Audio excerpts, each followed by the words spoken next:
All right, welcome back. All right, so this is the, I believe, third recording of the section 3B here. All right, so in this recording, we're trying to present a major theorem in this section and its proof. And then we're going to also introduce two corollaries and then also give the proof of the two corollaries.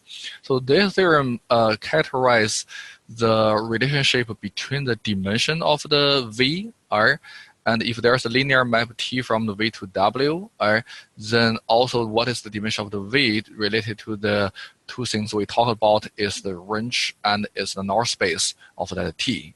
And this is so important and it has so many uses, applications. So we actually even call this something like a fundamental theorem of linear maps. So from our experience, we know something, if that's called a fundamental theorem, that's important, right? We have the fundamental theorem of calculus, so we have the fundamental theorem of algebra, and we have the fundamental theorem of arithmetic, right? So there's a couple of fundamental theorems I think you'll learn probably in some of other classes, right? So then that is definitely has a big impact in this area when something is called a fundamental theorem. So let's get started. I already wrote the statement of the theorem here. So hopefully, let me see. I need to make sure we share this and the recording goes well. I hope everyone can see this on the screen. You're logging from another computer. Just make sure everything works. All right. Okay. Let's see.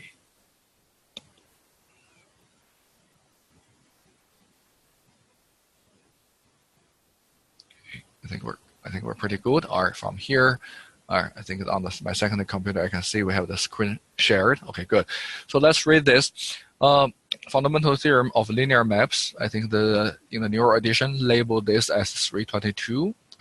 The statement is actually pretty short. But if you think about this, well, a lot of times a fundamental theorem, the statement is not that long, right? This one says, suppose V is a finite dimensional, vector spaces. Let me see. That said, maybe there's no A here. We should either put a finite dimensional vector space or just say it's a finite dimensional. But we know we talk about a vector space here. And then the T is a linear map from the V to W. Then we first conclude in such a case, the range T is a finite dimensional. And the dimension of V, this left-hand side, this thing here, notation means the dimension of V, is equal to the dimension of null T plus the dimension of the range of T. So a couple of immediate comments here. So first, V is finite dimensional. That's part of the conditions to establish the conclusion of the theorem. So if we do not have the V is finite dimensional, if you do not know that condition at the very beginning, do we still have this hold or not? Well, that's a question mark, right? So if you don't know V is dimensional, then can you still use the theorem? Generally speaking, it's not, right? Unless you prove that first. And then secondly, note that we trying to look at the relations between the dimension of V to the dimension of two other subspaces. However, the range of T is not actually even belonging to the vector space V. The range of T is a subspace of W. So this actually, at the beginning, this has nothing to do with the V, right? But we're not saying the range of the T has something to do with the V. We're saying it's a dimension, is how many linearly independent vectors you need to span the range of T, right? That number has something to do with the dimension of the V there. Of course, the dimension, the null T is indeed a subspace of V. So the dimension of null T plus the dimension of range T is the dimension of V. This is what the fundamental theorem is trying to say. Under assumption, V is the finite dimensional. Okay, so the proof I think is a very nice proof, or it's in my opinion, it's not like super difficult, but it's also not trivial. Or with this appropriate study, I think everyone should be able to understand and master this proof. Or there are not some like very special tricks we rely on, right? Then that's not the case. But on the other side, there's a pretty good combination of the skills we already talked in some other proofs, or like extended linear or linear set or list, linearly independent set or list into the basis, or talk about what we mean linearly independent, or those things all showed up together, combined together nicely here. All right, so let's begin by saying, well, since V is finite dimensional, right, then the subspace nor T is also finite dimensional. I forgot exactly which proposition in which section, but if you flip back to the book, you should see this somewhere, right? Because we said if there is a finite dimensional vector space, all the subspace also finite dimensional. Right? That's not very hard to show that. So the null space is a subspace, null T is a subspace, it's finite dimensional. Right? So that's why we can assume it has a finite linearly independent set is a basis, or let me see the notation. I think the book used U, so I'm going to use the same thing here. That's U1 or UM, or be a basis of an RT. Or we can only do this because this is possible because it's a finitely dimensional subspace. Or so they have a basis of an RT. And then once we have that, then we're going to extend this into the entire basis of V, right? Because we want to study the number of the dimensions, among those three things. So let's extend this. That's another, I think, theorem or something we learned before. So extended this to a basis of V, right? Then this linearly independent list. Let's knock this basis, linearly independent, is U1 up to UM, clear UM, and then let's add a few ones here extended to W1, also WN, so you attached other n factors here, so then you make it a basis. So then this linearly independent list is this.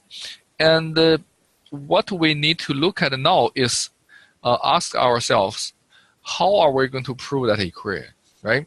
So what is the dimension of V? Well, then the dimension of V is equal to how many vectors in this basis, or how many? We have m plus n, right? And then what else?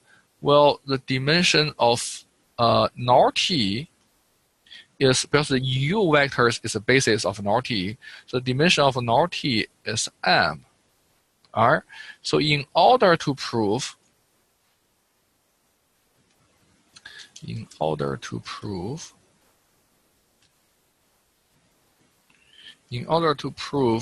the dimension of V is the dimension of nor T plus the dimension of range T, right? So we need to show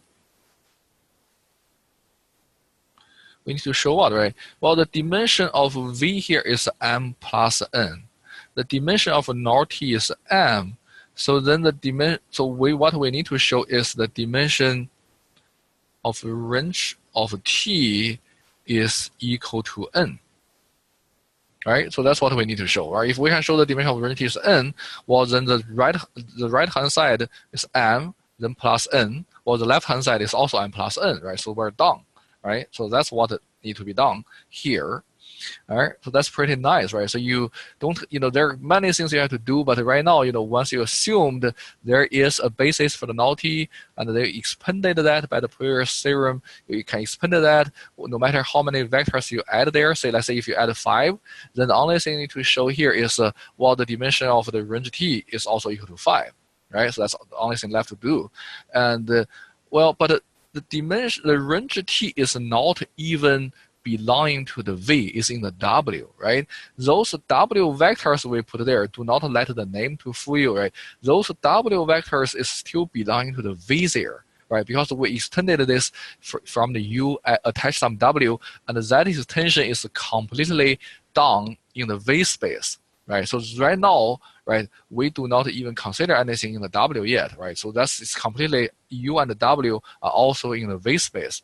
So how we're going to show the range T equal to the dimension equal to N? Well, but there are N vectors of W, right? So then there must be something about that N W vectors and this dimension equal to N, right? They're the same number, right? So how are we going to, first, how are you going to make the vectors in the W space? Well, the natural way to think about this is let's apply the T on those W, right? And then you get a TW1, TW2 up to TWN. Well, at least that way you are generating N vectors in W. And if these new vectors, well, the number match what we want, right? We want a dimension equal to N. So the number T1, TW1, TW2, up to WN, the number of the vectors match the same N here. So if that is a basis, then we're done, right? So let's consider this new list TW1, TW2, right, up to TW sub N. Right?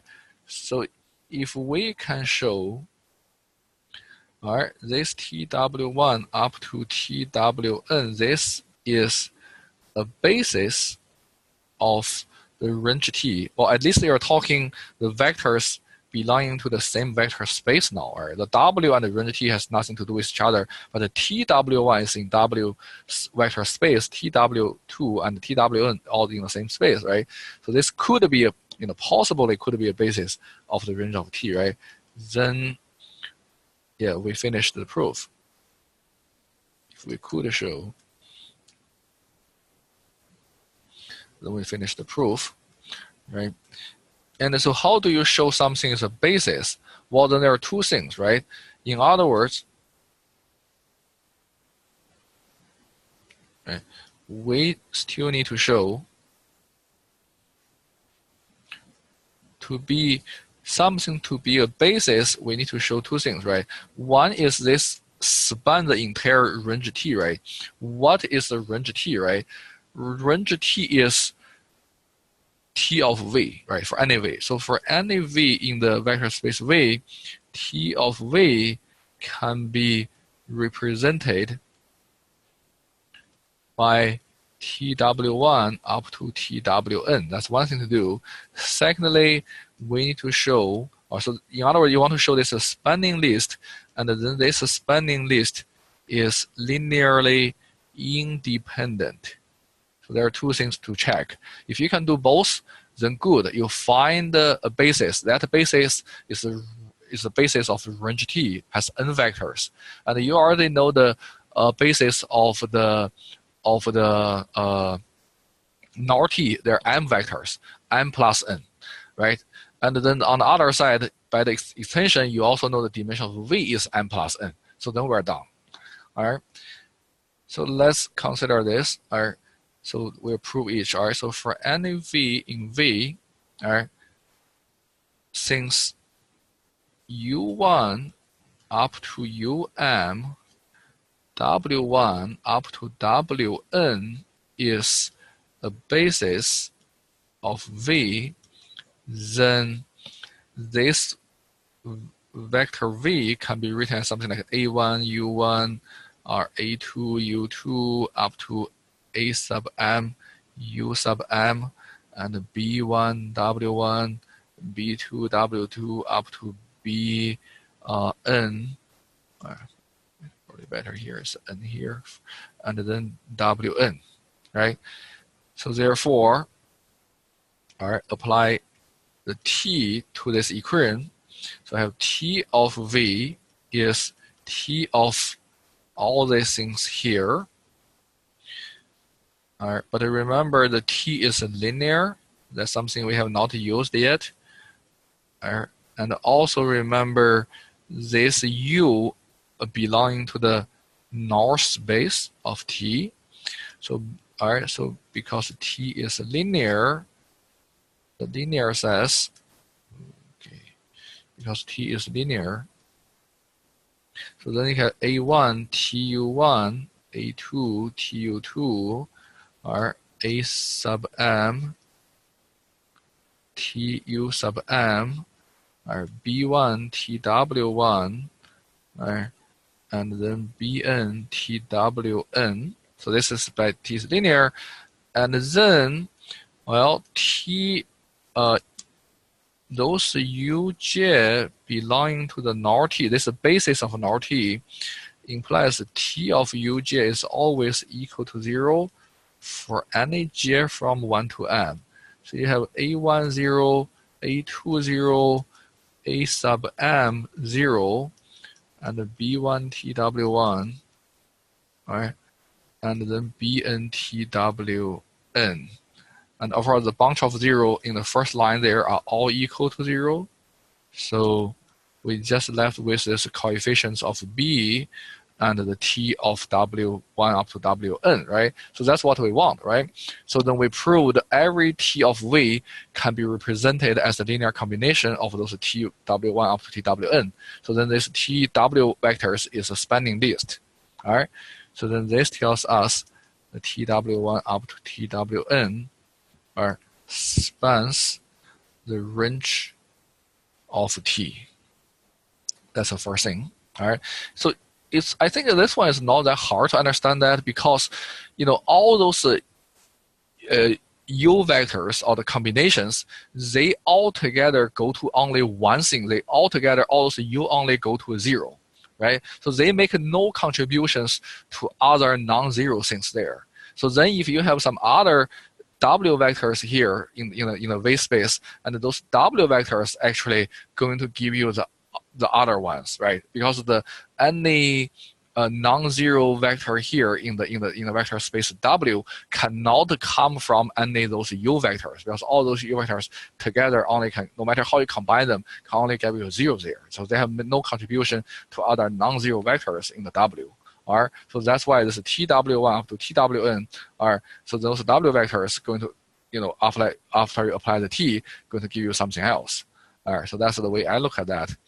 And then what else we need to do? All right, now let's consider this linearly independent, right?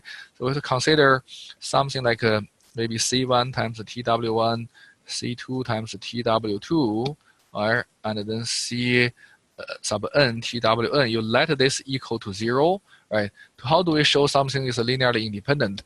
You want to show the only choice for those scalars C is just all those C equal to 0. Right? If there are non-zero choice, then it's linearly dependent. If the only choice is this equal to 0, then this independent.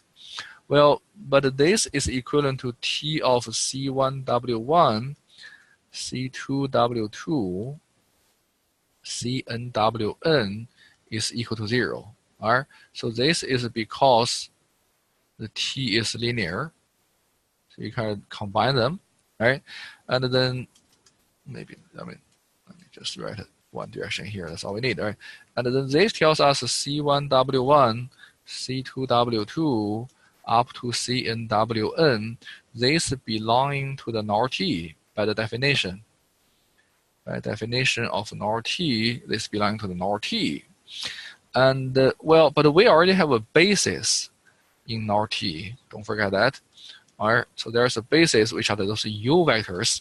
So this tells you have this D1, or I think we already used ABC, so it should be D. U1, D2, U2, up to D sub M, U sub M. All right. So this is because, all right. So this U1 up to UM. This is because U1 up to UM, this is a basis of null T, right? You have something, those linear combination of the W vectors belonging to the null T, because the T of that equal to 0, right? So belonging to null T, and then that belonging to null T implies this can be written as a linear combination of this, right? So then this tells you the C1W1, C2W2, CNWN, minus d1u1 dm equal to 0. All right, just bring the m terms on the right hand side to the left hand side. You have this whole thing equal to 0. All right, however, we just said this u1 up to um, we extend this including the w vectors, right? So this is a basis of v. So this is linearly independent, right? So if you have this linearly independent, then C1, all these C values up to Cn, right? And all those D values, actually at the beginning it should be a negative D values, but eventually it's D values, all right? It's all equal to 0. All right, we do not care about the D, right? We only need to know the C equal to 0, right? Well, since all those C equal to 0, all right, then this tells us what? This tells us this TW1, TW2, and TWN, this is linearly independent. All right, so that tells us this altogether is spanning the range, is linearly independent. So this is a basis of range T. All right, so then the dimension of range T will be n. All right, so therefore the dimension of V, which is m plus n, equals the dimension of nor T, which is m, plus the dimension of range T, which is n. So we finished the proof.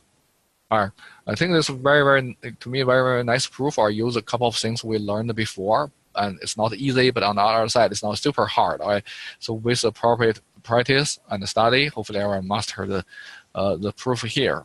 All right, so let's look at some use of this fundamental theorem. All right, we're going to look at the two corollaries, and then let's probably conclude this section. Not this section, but this recording, and then on the fourth recording, hopefully that's not going to be a long one. We're going to actually also use those to study the things we have seen in the linear algebra. All right, so let's state the two corollaries. Each one I think deal with the case where something to do with either the injective or surjective. All right, so the first corollary says,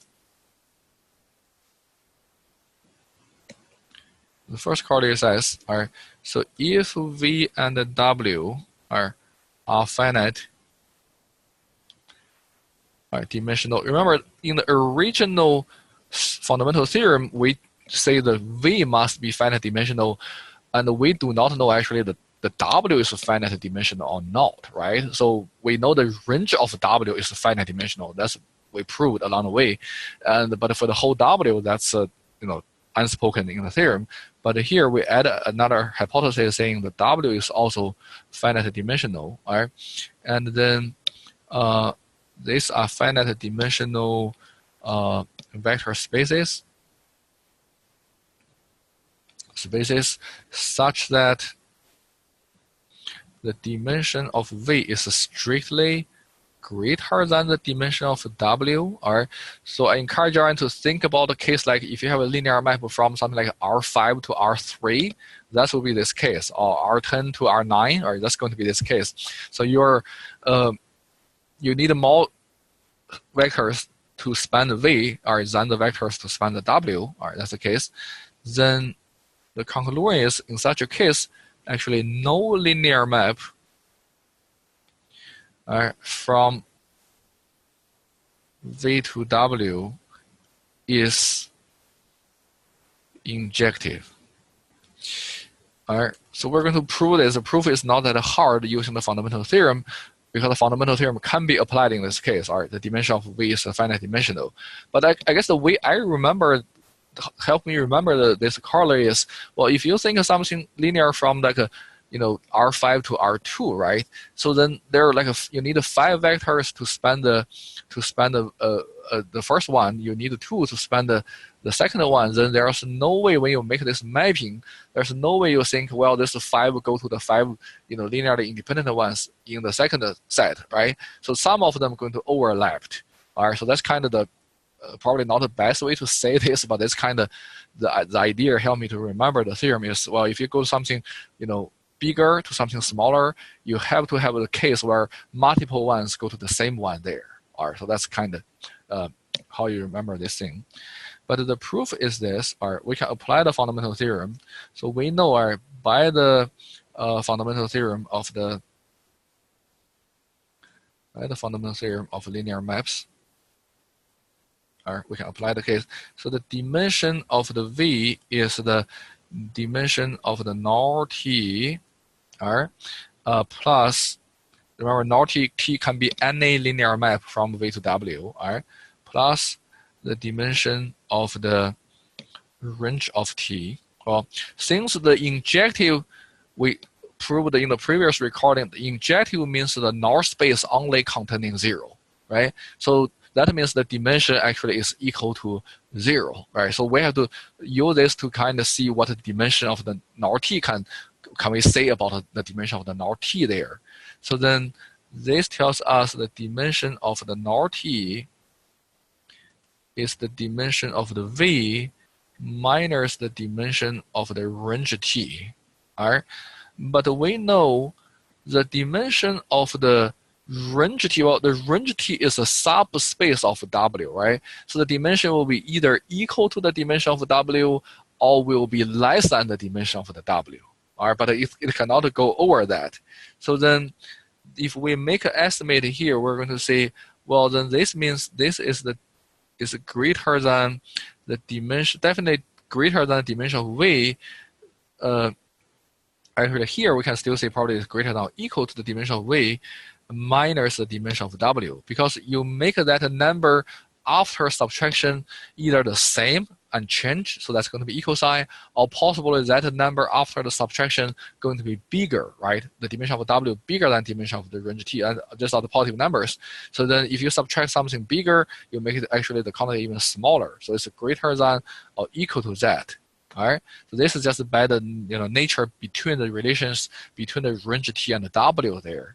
But we know by our hypothesis the dimension of the V is greater than the dimension of W. So this is strictly greater than 0 because we assumed the dimension of V is strictly greater than dimension of W, right? So what this tells us is what? So then this tells us is, well, the dimension of null T is strictly greater than 0. Well, dimension of null T equal to 0, that means null T is equal to 0. Dimension of null T is bigger than 0, then there must be some non-zero vectors in the null T. So then that tells you the null T is not just equal to 0. It's something bigger. And then that tells you the T is not injective. All right, so very convenient. We actually have nothing except knowing this T is an arbitrary linear map, and except to know the dimension of the V higher than the dimension of W. Or there's a very, very little information there.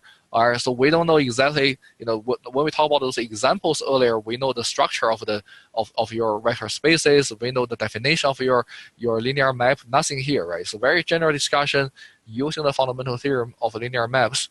We make a very strong observation for many cases, right? If you know, well, here the dimension is 5, here is 3, or here is 10, here is 8, then this is very strong conclusion, right? No linear map at all will, in this case, will be injective.